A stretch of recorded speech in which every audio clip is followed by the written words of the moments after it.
Amen. Welcome. Selamat malam semuanya. Puji Tuhan. Kita mau menyembah Tuhan pada malam ini. Ini adalah pertama kali ya Facebook Live kebaktian bahasa. Sebenarnya setiap hari Minggu kita buat juga untuk Microsoft Teams, tapi kita pindahkan kepada Facebook Live. So welcome. Kita ucap selamat datang kepada mereka yang akan join nanti malam, dan kita berdoa semoga firman Tuhan memberkati semua. Firman Tuhan akan menguatkan kita pada malam ini. Haleluya. Mari kita berdoa. Kita puji Tuhan, sembah Dia. Biar di mana Anda berada, di dalam rumah Anda, depan screen, sembah Dia. Arahkan hati, angkat hati kepada Tuhan pada malam ini. Haleluya. Kami sembah Tuhan, kami muliakan Bapa, kami angkat nama-Mu. Iramande, Syirian dalam dosa praktana.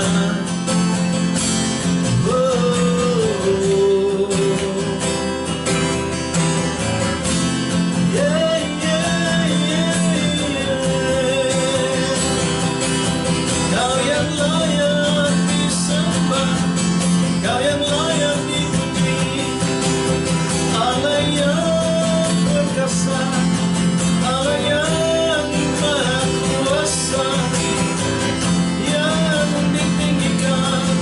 Haleluya. Berapa kali Esa berada. Saya berdoa Bapa untuk memberkati kami malam ini. Kami datang dengan hati yang bersyukur, hati yang menyembah kepada Bapa. Kami datang Tuhan mau menyembah Engkau. Terima kasih, berkati kami malam ini. Kami mau serahkan setiap jiwa yang menyembah Tuhan pada malam ini bersama, juga menyerahkan firman-Mu malam ini. Biarlah Kau mengurapi kami Bapa. Terima kasih, dalam nama Yesus kami berdoa. Haleluya. Ku mau cinta Yesus, ku mau cinta Yesus selamanya. Nyanyi kepada Tuhan. Ku mau cinta Yesus selamanya. Meskipun badai silih berganti dalam hidupku, ku tetap cinta Yesus selamanya. Sekali lagi katakan kepada Yesus. Ku mau cinta Yesus selamanya. Ku mau cinta Yesus selamanya. Meskipun badai silih berganti dalam hidupku, ku tetap cinta Yesus selamanya. Haleluya. Ya Bapa, Bapa, ini aku anakmu, layakkanlah seluruh hidupku. Ya Bapa, Bapa, ini aku anakmu, pakailah sesuai dengan rencana-Mu. Ku mau cinta Yesus selamanya. Ku mau cinta, ku mau Yesus selamanya.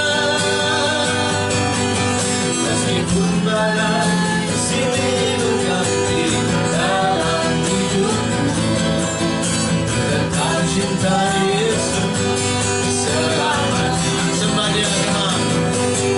Ya Bapa, Bapa,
tak membawa apapun juga saat ku datang ke dunia.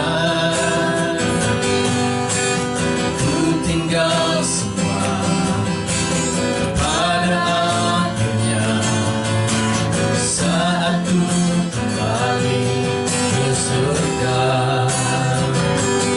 Inilah yang ku punya, hati sebagai hamba yang bertaat dan setia padamu Bapa. Kemanapun ku bawa, hati yang berjuang dalam roh dan kebenaran sampai selamanya. Sekali lagi, ku tak membawa apapun juga saat ku datang ke dunia. Ku tinggal semua pada akhirnya saat ku kembali ke surga. Inilah yang ku punya, hati sebagai hamba yang bertaat dan setia padamu Bapa. Kemanapun ku bawa, hati yang berjuang dalam roh dan kebenaran sampai selamanya. Inilah yang ku punya, hati sebagai hamba yang taat dan setia padamu Bapa. Manapun ku bawa, hati yang berjuang dalam roh dan kebenaran sampai selamanya.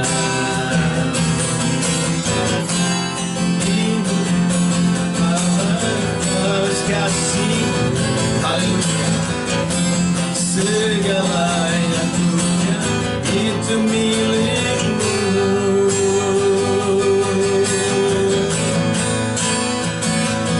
Inilah yang ku punya, hati sebagai hamba yang taat dan setia padamu Bapa.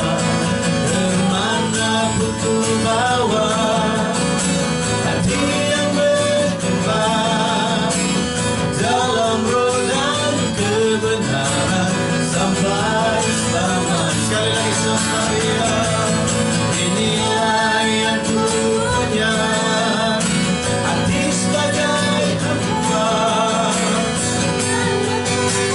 dan setia padamu. Kemanapun ku bawa, hati yang berkembang dalam roh dan kebenaran sampai selamanya.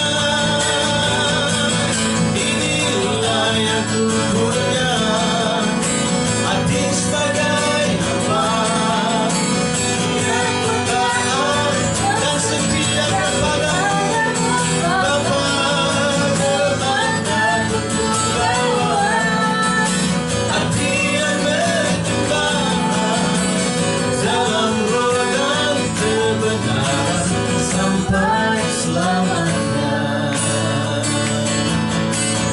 Dalam roh dan kebenaran sampai selamanya.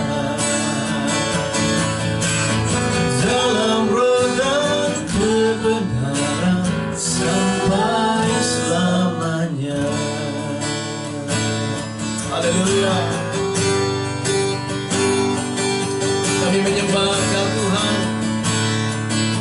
Inilah hati kami Bapa, inilah kehidupan kami Bapa, surah kepadamu Tuhan, kepada Bapa di surga, Tuhan Yesus Kristus. Terima kasih Bapa. Berkati kami malam ini, firman-Mu, setiap anak-anak-Mu. Biar Roh Kudus-Mu menjamah kami Tuhan saat ini. Haleluya. Haleluya. Terima kasih Bapa.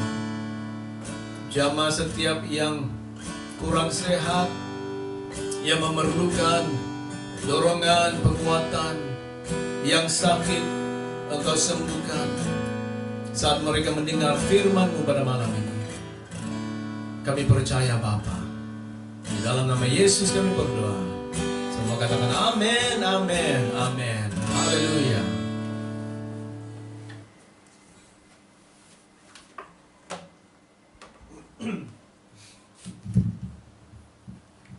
Praise you, Jesus.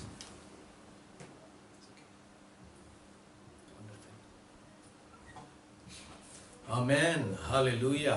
Haleluya. Saya sungguh gembira ya kalau di sini. Kalau Indonesia kata senang, saya sungguh senang, gembira, sukacita dapat mengadakan Facebook Live ini di dalam bahasa karena biasanya hanya bahasa Inggris. Tapi malam ini kita lakukan dalam bahasa dan saya percaya banyak yang di luar sana teman-teman ya yang berada di sini di Malaysia, di Sabah, Semenanjung, di Sarawak, juga ada yang di Indonesia, di Kalimantan. Ya, saya percaya akan diberkati firman Tuhan. Ya, hari-hari ini kita begitu terbatas dengan pergerakan kita. Kita susah untuk traveling, berjalan. Tapi kita puji Tuhan karena ada teknologi. Jadi teknologi yang baru, yang modern sekarang ini membolehkan kita untuk berhubung, membolehkan kita juga untuk menyembah Tuhan bersama walaupun kita berada di jauh ya, kita tidak boleh bersama secara fisikal, tapi kita boleh bersama di dalam alam virtual untuk mendengar firman Tuhan dan terus menyembah Tuhan supaya kita didorong lewat firman Tuhan. Amin. Amin. Saya mendorong jemaat gereja di sini sekurang-kurangnya setiap khotbah hari Minggu itu kita dengar. Kalau kita mungkin tidak dapat ikut join tepat pada waktunya, kita cari di dalam Facebook, kita cari di dalam YouTube khotbah-khotbah gembala kita, gereja kita, ya, terutamanya gembala kita karena dia adalah bapa rohani kita, ya, yang memimpin kita, yang menggembalakan kita. Cari khotbahnya kembali dalam Facebooknya atau dalam YouTube kalau dia upload ke YouTube. Dengar firman Tuhan sekurang-kurangnya pun sekali seminggu. Kalau tidak boleh berapa kali seminggu, sekali seminggu kita dengar firman Tuhan untuk kita didorong, dikuatkan dan sentiasa ya dekat di dalam Tuhan. Katakan amin. Haleluya. Tapi kita haruslah disiplinkan diri untuk membaca Alkitab dan juga untuk berdoa. Katakan amin. Karena dua perkara ini sangat penting di dalam kehidupan orang Kristen, berdoa dan juga baca firman Tuhan. Haleluya. Haleluya. Wonderful Jesus. Is it okay? Ya. Malam ini saya mau bawa firman Tuhan di dalam masa yang kita ada karena kebaktian malam ini saya tidak akan panjangkan, khotbah hanya 30 menit. Ya, jadi saya pikir cukup baguslah untuk kita hari Minggu malam kita santai-santai ya setelah makan malam dan semuanya, daripada kita nonton TV atau lihat TV, kita dengar firman Tuhan dan ikut ibadah biar di mana kita berada. Haleluya. Hanya 30 menit firman Tuhan setiap Minggu malam ya, kita menyembah Tuhan sedikit dan selepas itu firman Tuhan. Dan juga kita juga akan ambil offering ya, persembahan, persepuluhan untuk gereja, jemaat gereja. Offering kalau Tuhan menggerakkan hati Anda untuk memberkati pelayanan di sini, ada nomor akun gereja kita di dalam flyer ya, atau risalah yang kita post di Facebook dan juga di WhatsApp grup kita ya, so boleh lihat nomor akun gereja untuk memberi kepada Tuhan. Mungkin kita susah mau bawa offering ke dalam gereja karena PKP yang kita ada pada waktu ini, tapi kita boleh memberi secara online. Ya, saya pikir rata-rata semua sekarang sudah biasa untuk buat transaksi secara online, ya, order Foodpanda, ya, Uber, Grab, ya, dan juga shopping pun sekarang ada di dalam online. So saya pikir tidak susah lah untuk kita memberi kepada Tuhan. Kita terus mendukung pelayanan Tuhan, gereja. Memberi itu adalah bukan hanya untuk kita mendukung gereja ataupun kita membantu atau menolong gereja untuk terus meneruskan pelayanan, tapi memberi itu sebenarnya untuk kita juga, karena firman Tuhan berjanji saat kita memberi kepada Tuhan, ya, pekerjaan Tuhan, Tuhan juga akan memberi kepada kita, ya, Dia akan ya, memberikan apa yang kita perlukan, membuka tingkap-tingkap di sorga dan mencurahkan berkat di dalam kehidupan kita. So itu yang firman Tuhan mengajarkan kita. So berilah pada malam ini, kita berdoa untuk offering. Bapa, terima kasih anak-anakmu yang memberi pada malam ini, berkati hidup mereka, berkati tangan-tangan mereka, pekerjaan mereka Tuhan, dalam nama Yesus, usaha mereka, Engkau berkati di dalam nama Tuhan Yesus Kristus. Biarlah persembahan, persepuluhan yang dipungut malam ini Tuhan akan memberkati gerejamu, akan mendukung gerejamu, membangun gerejamu, sehingga jiwa-jiwa diselamatkan saat firman-Mu diberitakan Bapa. Terpuji namamu. Terima kasih. Dalam nama Yesus kami berdoa. Amin dan amin. Nah, malam ini tajuk saya adalah Roh Kudus dan doa kita. Sudah berapa minggu saya berbicara tentang lebih kepada Roh Kudus, pekerjaan Roh Kudus, karena ini adalah perkara yang sangat-sangat penting di dalam kehidupan orang Kristen. Roh Kudus itu adalah Allah Roh Kudus. Allah kita adalah Allah Tritunggal, dan Allah Roh Kudus adalah salah satu personality di dalam Allah Tritunggal, ya, orang yang ketiga di dalam Allah Tritunggal, dan dia adalah penting di dalam kehidupan orang Kristen. Roh Kudus itu seperti baterai di dalam orang Kristen. Kalau orang Kristen tidak ada Roh Kudus, ia sama seperti tidak ada baterai di dalam kehidupan dia. Dan baterai itu harus di-charge. Dan Roh Kudus dalam kehidupan kita itu seolah-olah perlu di-charge. Bagaimana? Dengan doa, baca firman Tuhan, persekutuan dengan Roh Kudus, ya, meluangkan waktu dalam hadirat Tuhan, ya, Roh Kudus itu di-charge di dalam kehidupan kita. Istilahnya, ya, sebagai istilah di dalam kehidupan kita. Di dalam Yohanes 14 ayat 16, Yesus berkata, Aku akan minta kepada Bapa, dan Ia akan memberikan kepadamu seorang penolong yang lain, supaya Ia menyertai kamu selama-lamanya. Kalau di dalam terjemahan King James Version, perkataan penolong di sana, seorang penolong, dia panggil comforter. Dan dalam bahasa juga kita tahu bahwa Roh Kudus itu seorang penghibur. Tapi dia lebih daripada seorang penghibur. Dia bukan hanya datang untuk menghiburkan kita saat kita kecewa, saat kita lemah, ya, saat kita memerlukan penghiburan. Dia menghibur kita. Bukan itu saja pekerjaan Roh Kudus di dalam kehidupan kita. Malahan Roh Kudus juga dia seorang penolong. Tapi seorang penolong itu bukanlah seperti penolong sebagai pembantu rumah begitu, ya. Karena banyak orang berkata, oh Roh Kudus, ya, beritahu saya Tuhan, Roh Kudus, apa yang saya perlu makan hari ini. Breakfast Tuhan, apa ya Tuhan? Ya, makan tengah hari Tuhan, apa yang harus? Ya, banyak ada orang Kristen seperti ini juga, ya. Dia pulang, dia mau keluar rumah, dia mau pergi kerja, dia bilang, Roh Kudus, tunjukkan kepada saya baju apa yang saya perlu pakai. Ya, bukan itu, ya. Banyak orang begitu. Saya tahu ada kejadian seperti ini, dan banyak ada orang Kristen juga, dia hidup seperti itu. Tetapi Roh Kudus sebagai penolong dalam kehidupan kita itu lebih daripada semuanya itu. Dan salah satu tempat yang Roh Kudus menjadi penolong dalam kehidupan kita adalah di dalam doa. Terus saya letakkan tajuk malam ini, Roh Kudus dan doa kita. Roh Kudus dan doa kita, ya. Roh Kudus memainkan peranan yang sangat penting di dalam doa orang Kristen. Ya, saya tahu orang berdoa. Saya tahu banyak orang Kristen berdoa. Ya, ada orang Kristen berdoa 3 kali setiap hari. Ya, sarapan pagi, makan tengah hari, dan juga makan malam. Mereka berdoa juga. Tapi bukan doa hanya seperti doa begitu saja. Ada orang berdoa karena dia di dalam kesusahan. Ada orang berdoa karena dia sakit. Ada orang berdoa karena dia memerlukan. Dia di dalam suatu kegawatan dalam hidup dia. Situasi yang sangat gawat. Jadi dia berdoa kepada Tuhan. Kita tidak seharusnya seperti ini. Doa itu harus menjadi salah satu lifestyle, cara hidup kita. Orang Kristen hidup di dalam doa. Haleluya.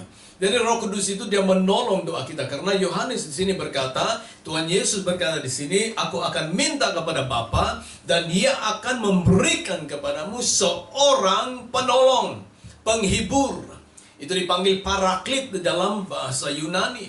Yang lain, seorang penolong yang lain, supaya Ia menyertai kamu, atau dia, ya, itu terjemahan lebih tepat karena dia seorang personality, ya, is a person. Dia menyertai kamu selama-lamanya. Haleluya. Ya, tepat di dalam New King James dia berkata seorang penolong. Dalam King James dia berkata terjemahnya seorang penghibur, penolong. Tapi saya baca di dalam Amplified Bible, kalau kita baca bahasa Inggris, kita bahasa Inggris, ada terjemahan dipanggil Amplified Bible ataupun terjemahan yang dia kembangkan. Jadi perkataan di dalam atau terjemahan ayat-ayat di dalam bahasa Yunani itu dia masukkan di dalam sana, di dalam bracket, ya, dimasukkan ke sana supaya perkataan itu dia perbesarkan, dia perbanyakkan terjemahannya supaya kita tahu apa terjemahannya di dalam bahasa Yunani. Itu yang dilakukan oleh Amplified Bible. Katanya di Amplified Bible, seorang penolong itu atau penghibur itu dipanggil seorang advocate ataupun pengentara, intercessor, seorang yang mendoakan, yang mengentara, seorang counselor, ya, seorang counselor, seseorang yang menguatkan atau seseorang yang berdiri, ya, di tepi kita atau di sebelah kita, di sisi kita. Jadi Roh Kudus itulah terjemahan dia, paraklit, seseorang yang berjalan di sisi kita, bersama-sama dengan kita. Jadi kalau kita berjalan, Roh Kudus berjalan seiringan dengan kita. Dia memimpin kita, dia berjalan bersama dengan kita. Inilah pekerjaan seorang penghibur dan seorang penolong, Roh Kudus Tuhan. Jadi sebagai orang Kristen, kita tidak perlu pikir atau merasa bahwa kita ini tidak ada penolong atau kita hanya hidup perseorangan. Ya, banyak orang Kristen berkata-kata, oh, saya hanya seorang, tak ada yang orang tolong saya. Banyak orang Kristen tidak ada kesadaran. Banyak orang Kristen tidak ada, ya, pengetahuan tentang Roh Kudus itu sebenarnya dia paraklet yang berada di sebelah kita dan berjalan bersama-sama dengan kita. Saya percaya banyak kegagalan orang Kristen itu disebabkan oleh kurang pengetahuan. Itu yang dikatakan di dalam Zakaria dan juga Yesaya.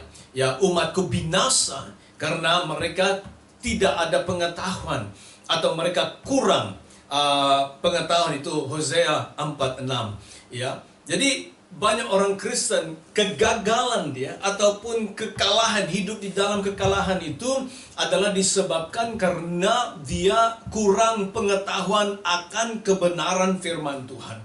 Nah, di sini salah satu kebenaran ini, karena firman Tuhan berkata, Roh Kudus ini yang dikirim Yesus kepada kita, dia adalah parakletos atau paraklit yang berada di sisi kita, yang berjalan bersama dengan kita untuk menolong kita, bukan hanya menghibur kita, tapi untuk menolong kita di dalam kehidupan kita sebagai orang Kristen sehari-hari. Dan Tuhan Yesus berkata di sini bahwa Dia akan menyertai kamu selama-lamanya. Haleluya. Ini satu kebenaran firman Tuhan yang perlu kita tahu dan perlu kita terima dan perlu kita praktikkan dalam hidup kita. Roh Kudus diberikan kepadamu untuk menjadi seorang penolong, menolong engkau hidup bersama dengan Tuhan, untuk berjalan dalam kemenangan, di dalam kekuatan dan kuasa Tuhan. Dan Tuhan Yesus berkata bahwa Roh Kudus ini akan menyertai kamu selama-lamanya. Jadi sama ada kita merasa atau tidak merasa, banyak orang Kristen hidup di dalam perasaan, penglihatan. Firman Tuhan berkata kita bukan hidup yang dari penglihatan, tapi kita hidup dengan iman. Kita berjalan dengan iman, bukan dengan perasaan. Banyak orang Kristen masih lagi hidup di dalam kehidupan carnality, kehidupan kedagingan yang bergantung kepada penglihatan dan juga perasaan. Tapi sebenarnya orang Kristen harus hidup di dalam iman. Iman percaya bahwa apa yang dikatakan firman itu adalah ya dan amin, yaitu benar. Ini adalah penolong yang diberikan kepadaku yang bernama Roh Kudus, dan dia berada bersama dengan saya, menyertai aku selama-lamanya. Itu yang dikatakan Yesus. Haleluya. Ini baru introduksi saja. Ya, masa saya pun sudah hampir separuh masa saya untuk berkhotbah. Tapi inilah peranan Roh Kudus dalam kehidupan kita. Ada satu orang berkata, J.C. Lambert, dia berkata, doa itu atau doa orang Kristen di dalam pengertian di dalam perjanjian baru adalah doa yang ditujukan kepada Tuhan sebagai Bapa, di dalam nama Tuhan Yesus Kristus sebagai pengantara, dan melalui pertolongan Roh Kudus yang tinggal di dalam kita. Itu dikatakan oleh J.C. Lambert. Oswald Sanders berkata di dalam bukunya, katanya penting untuk kita melihat dan mengetahui bahwa pertolongan Roh Kudus atau pekerjaan Roh Kudus di dalam doa itu adalah disebutkan lebih daripada aktivitas-aktivitasnya ataupun pekerjaan-pekerjaannya yang lain. Jadi dalam Alkitab kita melihat bahwa pertolongan Roh Kudus dalam doa itu disebutkan banyak kali daripada pekerjaannya yang lain. Paulus dan juga Yudas 20, dan juga Paulus berkata bahwa doa yang efektif itu adalah doa yang didoakan di dalam Roh Kudus. Ya, dalam Roh Kudus. Yudas 20 berkata kita harus membangun iman kita itu di dalam dengan berdoa di dalam Roh Kudus. Ya, saya tahu memang banyak orang karismatik Pentakosta, kalau kita sebut Yudas 20 berdoa dalam Roh Kudus, itu mereka kata berdoa dalam bahasa roh. Ya, saya percaya itu juga. Tapi saya ada pengertian yang baru, karena berdoa di dalam Roh Kudus itu apa yang saya alami dan mengerti juga menurut firman Tuhan, berdoa di dalam Roh Kudus tidak seharusnya berdoa dalam bahasa roh. Karena banyak orang Kristen dia doa bahasa roh, tapi dia tidak berdoa di dalam Roh Kudus. Berdoa di dalam Roh Kudus itu juga bermaksud berdoa di dalam hadirat Roh Kudus, atau berdoa dengan pertolongan Roh Kudus. Berdoa dengan Roh Kudus mengurapi doa kita dan menguatkan doa kita. Itu yang saya mengerti berdoa dalam Roh Kudus. Tidak ada gunanya berdoa bahasa roh berjam-jam kalau kita tidak berdoa dengan penyertaan Roh Kudus atau berdoa di dalam hadirat Roh Kudus. Itulah banyak orang Kristen dia tertanya-tanya, kenapa saya berdoa hari-hari, berdoa bahasa roh, berdoa bahasa roh, berdoa bahasa roh, kenapa tidak ada yang terjadi? Tidak ada apa-apa pun yang saya rasa dan terjadi. Kenapa? Karena itu hanya tin kosong saja. Banyak bunyi saja. Tapi tidak ada penguatan Roh Kudus, tidak ada penyertaan Roh Kudus di dalam bahasa roh itu. Mungkin juga bukan bahasa roh, hanya dia ikut-ikut saja apa yang dia sudah pelajari atau alami sebelum ini. Tidak harus diurapi. Paulus dan Yudas berkata, doa yang efektif itu adalah doa di dalam Roh Kudus. Praying in the Spirit. Praying in the Holy Ghost. Itulah doa yang efektif. Doa yang luar biasa. Ada satu orang lagi bernama Samuel Zwemer. Dia berkata, doa yang benar adalah Allah dan Allah Bapa dan Allah Roh Kudus berbicara antara satu sama lain di dalam nama anak ataupun Allah anak, yaitu Yesus Kristus.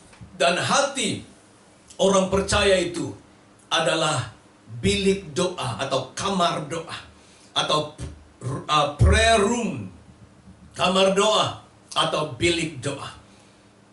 Saya suka ini karena Roh Kudus itu hidup di dalam doa. Saya ada kongsikan ini dalam bahasa Inggris. Minggu lalu saya siapkan diri untuk kebaktian. Saya mandi. Di kamar mandi itu saya pikir tentang Tuhan, mau sensitif dengan Tuhan, ya. Seolah-olah ada Tuhan berbicara dengan saya dengan soalan. Katanya, di manakah Roh Kudus tinggal? Di mana Roh Kudus tinggal atau di mana Roh Kudus itu diam? Jawabannya datang. Banyak orang berkata Roh Kudus tinggal atau diam di dalam hati kita sebagai orang percaya. Tapi katanya tidak. Yesus tinggal di dalam hati orang percaya. Tetapi Roh Kudus tinggal ataupun diam di dalam doa. Dan saya berpikir itu wah, ini perkara yang baru saya dengar. Dan betul juga. Memang Roh Kudus tinggal dalam hati kita. Tapi Roh Kudus itu dia hidup di dalam doa kita. Memang benar, saya lihat-lihat di dalam firman Tuhan, benar juga bahwa Roh Kudus itu dia tinggal di dalam doa kita. Ada beberapa firman Tuhan, kejadian dalam Alkitab, bahwa Roh Kudus itu dia selalu berada di mana doa itu berada di dalam firman Tuhan. Dan benar dia mengatakan bahwa Roh Kudus itu hidup di dalam doa kita. Roh Kudus itu tinggal dan diam di dalam doa kita. Itulah sebabnya firman Tuhan mendorong kita. Firman Tuhan selalu mendorong kita untuk berdoa. Yesus berkata dalam Lukas 18, dia berkata dia mau supaya orang itu berdoa tanpa jemu-jemu. Paulus juga berkata bahwa orang itu harus berdoa tanpa henti-henti. Kita melihat hamba-hamba Tuhan di dalam firman, para nabi, para pemimpin, orang-orang yang dipakai Tuhan, para rasul, Yohanes Pembaptis, Tuhan Yesus sendiri. Kalau kita lihat Rasul Paulus, mereka adalah orang-orang yang hidup di dalam doa. Karena mereka tahu bahwa itu adalah kuncinya, bahwa doa itu tempatnya Roh Kudus tinggal. Di mana tempatnya Roh Kudus bekerja. Roh Kudus hidup di dalam doa. Kalau orang Kristen itu penuh dengan doa dan hidup dalam doa, pasti hidupnya penuh dengan aktivitas dan juga manifestasi pekerjaan Roh Kudus. Haleluya. Katakan amin. Amin. Beberapa firman Tuhan saya mau bawa kita. Roh Kudus itu tinggal di dalam doa. Karena di mana doa berada, disitulah Roh Kudus berada. Haleluya. Seolah-olah Roh Kudus itu dia menghidupkan doa kita. Ya, doa itu seperti mengaktivasikan pekerjaan dan juga manifestasi Roh Kudus. Luar biasa. Yang saya maksudkan doa yang benar-benar doa. Doa dengan hati yang kita letakkan dalam doa. Doa dengan hati yang merendahkan diri. Doa yang hidup di dalam percaya Tuhan. Doa yang disertai iman. Doa yang disertai dengan hidup kekudusan. Hidup rohani. Hidup di dalam Tuhan. Tidak ada gunanya juga kan kalau kita berdoa tapi kita tidak hidup rohani.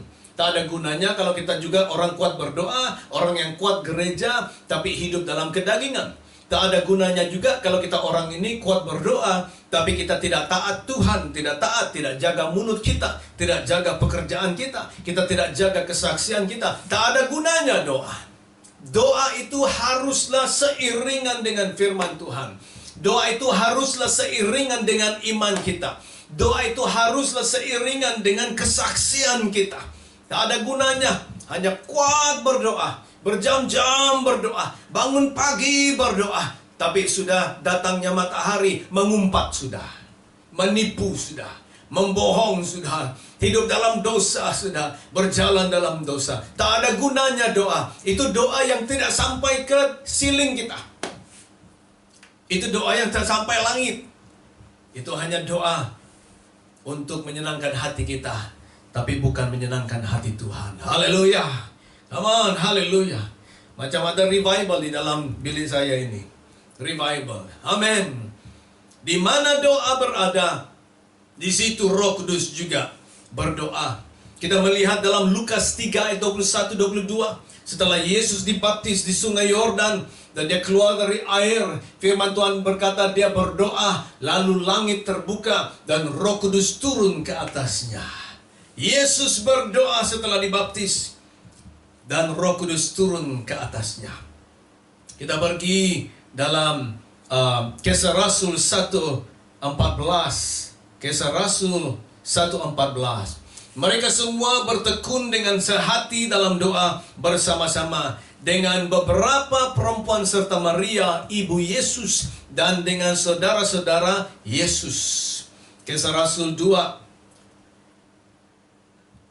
Kisah Rasul 2 dari ayat 1 sampai 4. Ketika tiba hari Pentakosta, semua orang percaya, itu termasuk murid-murid Yesus, berkumpul di satu tempat.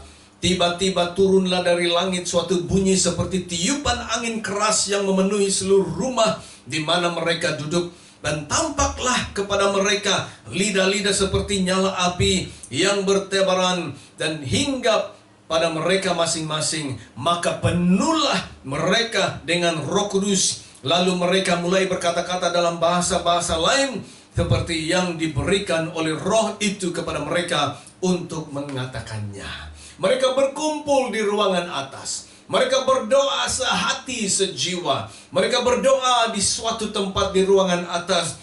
Dan setelah 50 hari, turunlah Roh Kudus. Di mana orang percaya berkumpul berdoa, Roh Kudus hadir. Kisah Rasul 4 ayat 31. Kisah Rasul 4 ayat 31.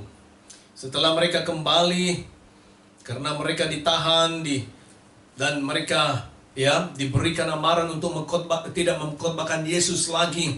Mereka kembali kepada kumpulan mereka, saudara-saudara mereka di ruangan atas, dan mereka berdoa dalam Kisah Rasul 4:31.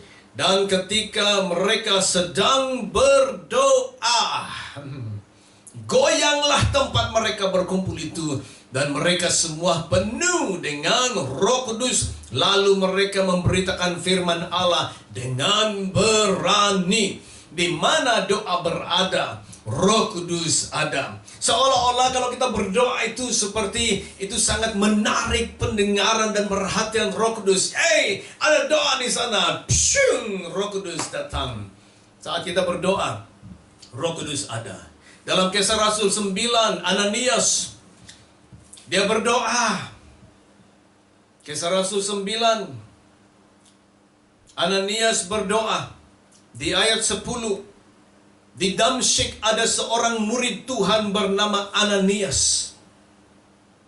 What happened to our life? Is that okay? Di Damsyik ada seorang murid Tuhan bernama Ananias. Firman Tuhan kepadanya dalam satu penglihatan. Ananias jawabnya, "Ini aku, Tuhan." Ananias dia berdoa. Lalu Tuhan datang kepadanya. There's no more camera here. That's why you need to watch. Hallelujah.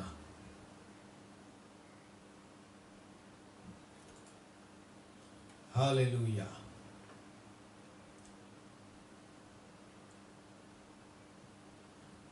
Wonderful Jesus.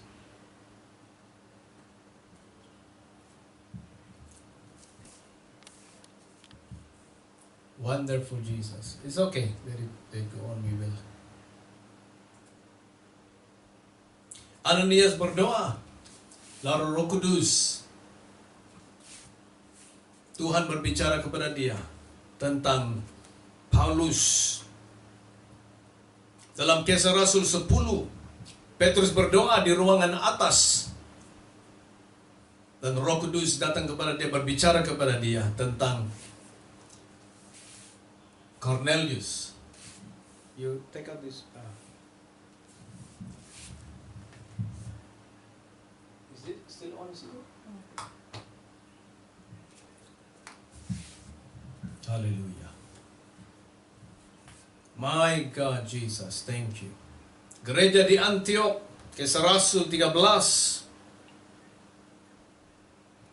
Pada waktu itu dalam jemaat di Antioquia ada beberapa nabi dan pengajar, yaitu Barnabas dan Simeon dan yang disebut Niger, dan Lukius orang Kirene, Manahem yang diasuh bersama dengan raja wilayah Herodes dan Saulus.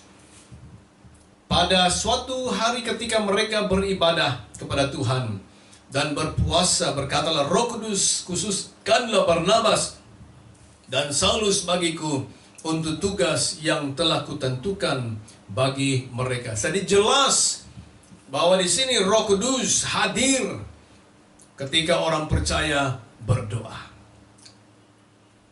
Saya mau dorong kita di Bario, di Sarawak, ada kejadian kebangunan rohani di dalam 1973, lawatan kembali 1984. Ini disebabkan ada orang yang berdoa.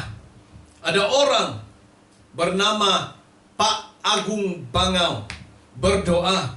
Juga ada pelajar-pelajar sekolah Alkitab berdoa, bertobat kepada Tuhan, dan mereka berdoa.